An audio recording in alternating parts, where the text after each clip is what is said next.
So now we're going to talk about InDesign packaging. And so when would you want to use an InDesign package?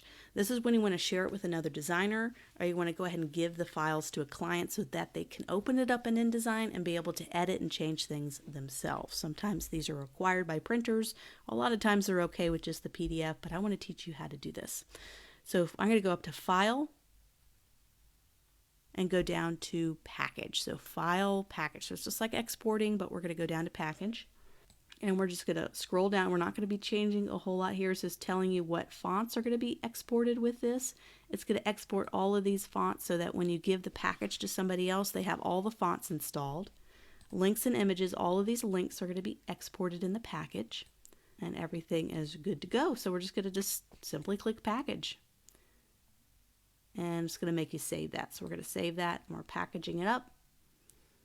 And it's going to go ahead and give it, package it up in a folder for you. So we're going to copy the fonts. We want the fonts to go over just in case they don't have them installed. Also the graphics. And you don't have to worry about some of these other more advanced issues unless you kind of know what you need there. But I think this is perfect how it is.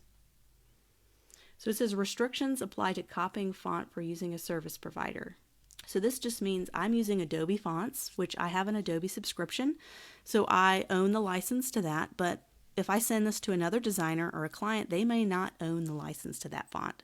So it's just giving you a warning to make sure if you send this and you give them the fonts, that they have a license or they have an Adobe subscription as well. So it's just kind of protecting you and protecting your client.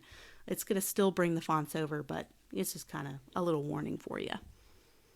So it's saving it as a little package. I'm going to show you what it looks like on your desktop. So here's our little cookbook folder. It's going to do it as a folder.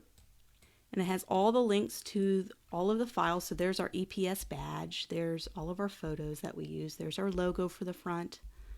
It's going to also have our document fonts. We used Open Sans and we used Pacifico. And it's also going to have the original InDesign files. So when you zip this up and send it over to somebody else, they'll have everything they need, all the linked images, all the linked fonts to be able to edit this just like you do right now with this original InDesign file. So that is Adobe InDesign, everybody. Hopefully you enjoyed learning the basic tools. This is kind of more of a basic introduction. We did this project. Of course, there's always more advanced tools in Adobe InDesign, and maybe there'll be a class that really dives into advanced topics of InDesign, especially if you're going to get into publication and magazine design. If there's graphs and charts, and hopefully I can add a few bonus lectures. If anybody's interested in going into something more specific, just let me know.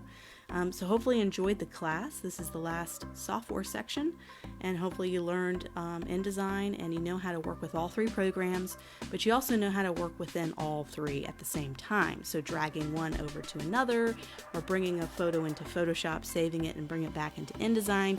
You really know how to use all three softwares as one package, really, to make some really professional, high-grade client projects.